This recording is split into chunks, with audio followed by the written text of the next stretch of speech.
Alle tror, at det at lære AI handler om at komme foran. Men sandheden er, at de fleste spilder tiden på hype, ikke på reel værdi. Her er, hvad der faktisk afgør, om du får succes med AI. At lege med prompts er kun begyndelsen. Det er som en hurtigere Google-søgning, men den virkelige værdi ligger i de gentagelige systemer, der sparer tid eller skaber omsætning. De fleste virksomheder har ikke brug for egne AI-modeller. De har brug for bedre tilbud, hurtigere opfølgning og workflows, der kører på autopilot. Fix dit produkt, dit tilbud og din salgsproces, så kan du skalere med AI. Halvtreds AI-tools gør dig ikke bedre. Et solidt workflow, der sparer dig timer hver uge eller skaffer leads automatisk, er langt mere værd. Dybde vinder over overfladisk, nyt og smart.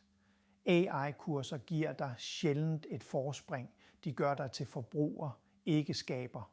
Fordelen opstår, når du bruger kunstig intelligens på dine udfordringer og processer. Du overvurderer de hurtige resultater og undervurderer effekten på lang sigt. De store gevinster kommer først efter hundredvis af eksperimenter og små forbedringer, der akkumulerer over tid. AI gør dig ikke kreativ.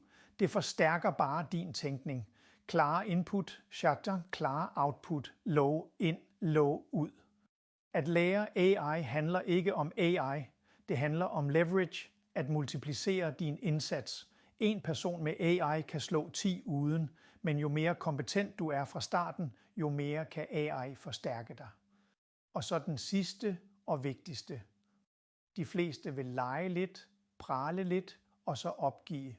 Men dem, der bliver ved, selv når det bliver kedeligt, vinder. Det handler ikke om de nyeste værktøjer. Det handler om at optimere det, der allerede virker.